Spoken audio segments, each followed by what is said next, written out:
Okay, so good morning everyone. No, or as we say in my language, Moli, one of the languages belonging to the Bilik languages, Hugh Halafos. So this presentation will be discussing the phonological features, morphosyntactic features, as well as the contested history of the Bilik subgroup of languages. So that's what we'll be discussing in this presentation. What I'll be discussing rather in this presentation.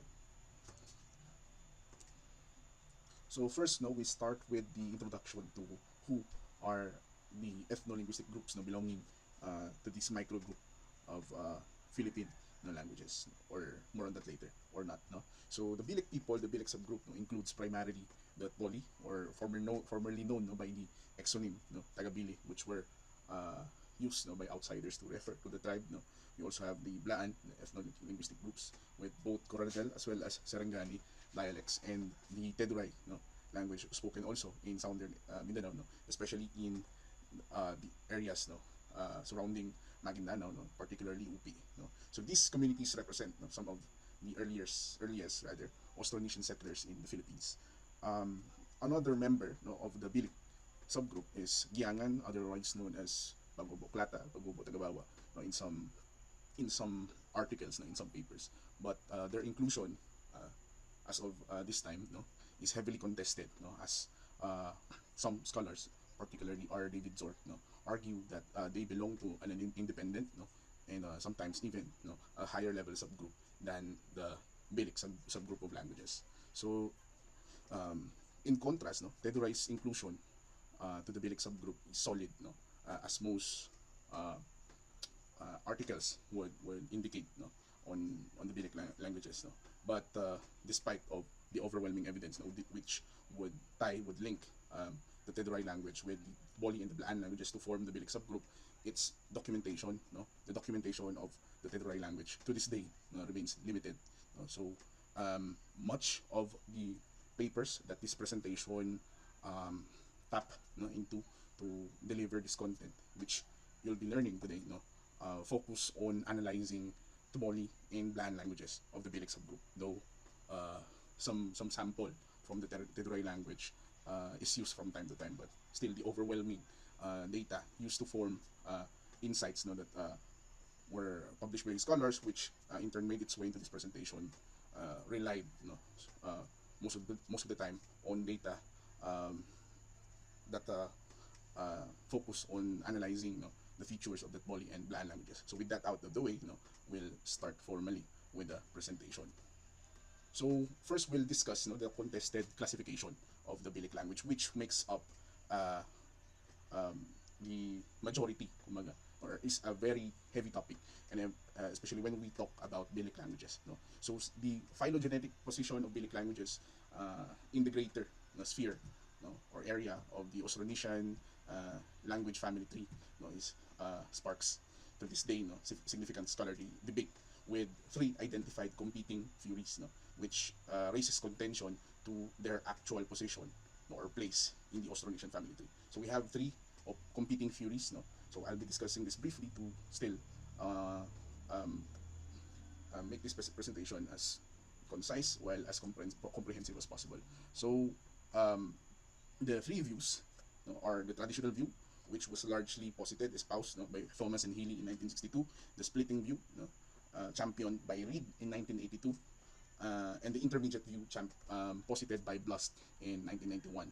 So let's start with the traditional view. So the traditional view, in essence, places the Bilik subgroup in the southern Mindanao family coordinate with the wider Philippine superstock. So meaning it belongs to the southern Mindanao family, which is part of the greater Philippine family of languages. So in this view, the Bilik languages still belong to the Philippine group of languages. That's the traditional view. Though in the traditional view, the Philippine superstock group of languages as well as the Malay stock group of languages split, dating around 13,300 BCE. So in the traditional view, the Bilik is still included in the southern Mindanao family. But still, even its inclusion would already open up questions about the position of the language, since it's pretty isolated. If you read the actual article by Thomas and Healy, it's very isolated from other languages belonging to the southern Mindanao family. So that now would lead into the splitting view championed by Reed in 1982. So almost 2 decades from the article published by Thomas and Healy. So Lawrence Reed argues that Bilik, rather, instead of being member of the Southern Mindanao family while still bearing aberrant or divergent traits, atypical of Philippine type languages, is now a primary branch of the entire Austronesian family tree, but not part of the Philippine subgroup at all. So if you see diagrams of this, what Reed suggests is that from the earliest form of the Austronesian language, the Pan or the Proto-Austronesian, Bilik is one of the main branches of the entire Austronesian language family. Now, from the Atayalik, Chowik, and other languages in Formosa or in Taiwan, Bilik is another branch from that. Then the branch of languages which would later on produce the Northern Philippine languages and the Malayo-Polynesian languages would descend from the Amis extra Formosan branch of the Proto-Austronesian language. So that is what Lawrence Reed meant by saying that Bilik is a primary branch of the entire Austronesian language family tree. So in other words, he posits that because of the aberrant, or like I said, the divergent quality of linguistic features present in languages belonging to the Bilik family, it suggests that it belongs to an early evolutionary line in the development of the Austronesian languages. That it would be how do I say this? Earlier, in the present earlier in the development of Austronesian language rather than later, which because of its difference in terms of the linguistic structure to the languages that would come later from the development of the Austronesian language. So is in essence the splitting view championed by Lawrence Reed in 1982, especially in his paper The Demise of Proto-Philippines. Blas in 1991 would raise the intermediate view, especially in his paper The Resurrection of Proto-Philippines, by acknowledging first the deep divergence of the Bilik group of languages, but still placing it within the primary branch of Philippine languages rather than as a primary branch of the Austronesian language itself. So it's a primary branch but of the Philippine language. Since Blas would use samples from Bilik languages, in particular Tboli and Blaan, to defend his theory of a Proto-Philippine language, which would later on develop to the different languages present in the Philippines. So what he did simply was exclude it from the greater Central Philippine grouping, the GCP, which is used by majority of scholars, linguists here in the Philippines. In particular, on our visit in the National Museum in Davao, so you can see that as well in the plotting of the phylogenetic positions of the Manobo language, which would belong to the GCP as well. So the Bilik subgroup, as Blas suggests, do not belong to the GCP, right? But the main branch by itself, but still within the Philippine languages. So in a way, he kind of combined the idea of the traditional view while acknowledging some of the points made by Lawrence Reed in 1982. So that's the overall, the outlook of the classification of Bilik languages. So up to this point, there's no definite position on the particular position of Bilik language. Is it included in the Philippine language? Is it not included, or is it an evidence of or of an earlier developments in the Austronesian language? We don't know, and even the scholars themselves cannot agree with a particular position. So let's keep it that way. But still, these are the different positions regarding the classification of Bilik languages. So this in turn would contribute to the term aberrant language, which would be commonly used to describe Bilik languages as languages that bear or starkly differ from the rest of Philippine languages. So next we'll be discussing distinctive phonology. So in this section of the presentation, we'll talk about the some of the features that separate Bilik from other languages in the Philippines. So first of this is the 7-vowel system. So Bilik languages, in particular your Blaan and your Boli, uses a 7-vowel system. Unlike most languages in the Philippines that would either use 3, 4, or 5. In the case of Tagalog, that would use the A, E, I, O, U. While for Bilik languages, especially for Tboli, it uses 7 vowels. In addition to the 5 vowels that I've mentioned, the A, the E, the I, the O, the Filipino O, and the U. Boli uses the circumflex O, the A, as well as the schwa vowel, the uh, in the words no that the language uses no. So yun, it's very which this system no, is very uncommon for other Philippine languages. For example, for Bisaya, for Hiligaynon, that would kind of follow no the features, the five or three to five no vowel systems common for Philippine languages. So this complexity already no reflects the divergence or what sets Binic apart from other languages in the Philippines. We also have unusual phonotactics no, if in particular unusual initial consonant clusters no. So um, languages in the Philippines no use consonant clusters. It's that's an established fact no, but very rare for words to start with consonant clusters, especially no for uh, unique no patterns of consonant clusters, like for example the use of the t, t no and the b no, combination of the t and the b no at the beginning of the word is for example in the uh, name of the tribe Tboli no, so that's consonant cluster TB. So I mean the usual practice that would uh, where people would attach an apostrophe in between no, the t and the b is actually incorrect because of this no, as the initial consonant cluster is a feature of the Bilic languages or group no, that separates it from other languages in the Philippines. We also have word final H no, which is more common in Blaan no, which sort of add no, airiness to the pronunciation of words no, some words in the Blaan language no, which is also another feature no, of Bilic languages. So that's for phonotactics. We also have consonantal innovations no, but some of these consonantal innovations I highly doubt no, uh, it's credibility no, especially as a speaker of the language myself no, since uh, I don't know how the researchers came no to to generate this insight no, about our language no. So first of this is the reflex from Proto-Austronesian no, the use of the this symbol no refers to the glottal stop no. So Tboli exceptionally reflects glottal stops no. So this one I'm not really sure where did the linguist no, which in this case is Savage no, in his article reconstructing the Proto-Austronesian language using samples from the Bilic no, group, especially from Blaan and from Tboli no. So I'm not really sure where he based this particular information that Boli reflects the glottal stop as K or K no, in the initial and the final position in the word no, in a particular word no. So I don't believe this no. It's example no, in the word hatok which means to jump no, in Boli it's a verb no.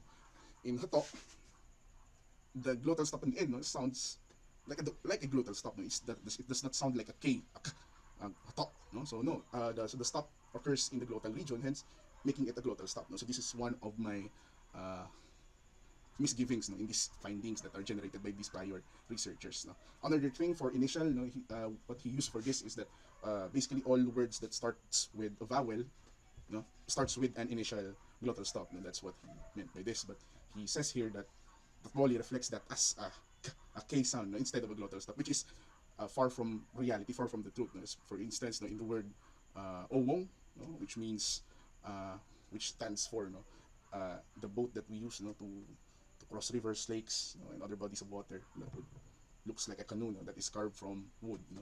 The owong similar to the Maguindanaon awang no. Still there's no sound there no, but instead more of a glottal stop before the beginning the pronunciation of the vowel. So this one I'm not really sure regarding the validity of this information about the Bilic language. Second is the reflex of R no. So Bilic languages regularly reflect R as R not G no, like neighboring GCP languages like the Danao languages as well as the Manobo languages no, which is according to Savage no, is a key diagnostic for identifying no, heavy borrowing no, since Danao languages like Maranao no, and your Maguindanao would feature this sound in their language no, which could be signs no, of heavy contact and borrowing from these languages to the Bilic language. And another is the reflex of T, which is at least no, one of the things that this scholar got right in this article no, where he claims that Boli and Blaan show the plosive P sound no, the voiceless plosive bilabial sound no, P as F or H no, with the Boli preferring H initially and F for the medial positions in words no. So one example of this no, is in the word Hlayam in Tboli, which the cognate in Blaan would be Flayam no. So that's evidence of the H initial in Tboli Hlayam and the F initial in Blaan no, the Flayam. So at least he got that right no. So that's for distinctive features no, concerning phonology no, for Blaan and for Boli or the rest of the Bilic languages. So next we have yun, this phonological complexity basically Bilic languages preserves features, is believed to preserve features from the earlier stage of development of the Austronesian language, and Savage believes it to be invaluable for understanding the early peopling of the Philippines, as well as the earlier trends in the development of the Proto-Austronesian, or the earlier form of the Austronesian language. So it's a linguistic time capsule, in essence. So this time, let's go to morphology. No? So this, it's rich, and innovative as well. No? So the voice system preservation, Bilic maintains that from the preservation of the voice system, from the PMP, or Proto-Malayo-Polynesian, Philippine type voice system, like the use of the actor, the patient, the locative, but shows sign of mutation and erosion as well. There are also unique innovations. For instance, Blaan and Boli lack a reflex of the man, no? Prefix, but uses in this one. I really have a need to see the notes of the linguist to really understand what he meant by this. No? But because infix in Boli particularly uses the schwa sound, so perhaps he meant and an, for instance, in Blaan, as that's one of the infix that they have a habit of using. They usually pair the N infix or the M infix, with an A, which in Boli the trend is to pair it with the schwa vowel. So that's another unique innovation. So we also have productive processes. So like infixation, we have mentioned that earlier, nasal substitution, reduplication for aspect, plurality, and intensity. So what these articles also failed to mention, but are present in other articles, studying the Bilic language, is that the Bilic languages, in particular Boli, uses instead adverbs, for instance, to indicate aspects of the verb, in particular tenses. For instance, in Boli, instead of the change in using prefixes or infixes, we will use an adverb to indicate the tense of a particular verb. For instance, for the verb mkan, which means to eat, we would add dang, perhaps, to indicate past tense. So dang mkan, the doer already finished eating. For the present progressive, tolo, an adverb as well, tolo mkan, to indicate that the action eating is still ongoing. And angat mkan, angat, an adverb as well, to indicate that the action will take place in the future. The action eating will take place in the future. So that's one of the things that they have failed to identify in their article. So we also have the reduced functionality. So the voice system would show reduced traditional functionality compared to robust systems in northern Philippines, reflecting independent evolution. So one of the evidences of this is in the how the Bollywood arrange sentence, perhaps. For instance, the sentence "my name is," then for example, "my name is Brent," is spoken differently in Boli as you would perhaps in Tagalog. In Tagalog, you would say na ang pangalan ko ay Brent, so you would use I as a linking verb, a helping verb, to link the noun as well as the verb phrases of the sentence. In Boli, that would occur. That same sentence would be spoken like yum bolu yu Brent. So in the yum, that's the determiner. What happens now here is in the verb phrase. That's where majority of the change occur. Since in the verb phrase, bolu yu Brent, we don't need to use linking verbs anymore in Boli. In fact, we don't have them. Instead, our suffix, the first suffix position for verbs, or noun or words in general, are used to indicate pronouns. So for instance, in the word bolui, which is noun referring to name, I've attached a non-focused pronoun u, to indicate possession, that, well, I'm the owner of the name. Na yung bolo you bring, that my name, the name that I own, that what I'm called, is Brent. So that's one of the difference, in terms of morphology, as well as syntax, for the body language, which to some extent is still somewhat related, with Blaan as well. In Blaan, you would say na ye dagit gu, then you say your name, ye dagit gu Brent. So ye is the determiner, the ang, there. Dagit is the word for name, but in Blaan, for them, they do not use a prefix for this particular sentence, but a separate pronoun, the gu, to indicate yourself, myself, as having the name Brent. Yedagit gu Brent. So even in the Bilic group, there's still variations as well, in how morphology, for these languages are arranged, or employed. So that's for morphology. Next, we'll be discussing syntax, historical evidence as well. But despite the divergence, still the Bilic languages retain some of the canonical features of Austronesian languages like symmetrical voice marking, direct case marking for agents and patients. But still, because of scarce documentation for Teduray and some Blaan dialects, now this limits full syntactic description. Only the Teboli language, the dialect no, spoken in the municipality of Teboli, are is rather no, to some extent no, has a description, syntactic description on how these processes would occur, syntactic processes would occur. So for the Proto-Southern Mindanaoan, no, so according to Sauvage, the phonology he reconstructed, no, used the comparative method no, across the dialects of the Blaan language and the Boli language no, to establish the internal unity of the Bilik subgroup, no, descending from the Proto-Southern Mindanaoan, no, with regular sound correspondences, no, meaning sounds used in Tuboli somewhat correspond no, with the sounds used in Blaan as well. No, still, the Teduray language is not included in this article, in this research by Sauvage, no, because of scarce uh, language documentation.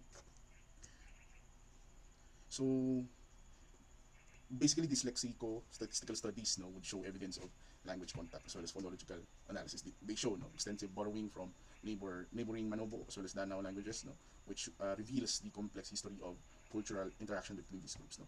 For Teduray, no, for example, it is said that 45% of the reflexes of R in Teduray are from words that are likely loan words no, from Manobo as well as Maranao languages. No. So, like I said before, no, that it's estimated that the split date no, which traditional lexico statistical dating no, places the divergence of Bilik from uh, most of the languages in the Philippines is occurred no, in 1300 BCE. No.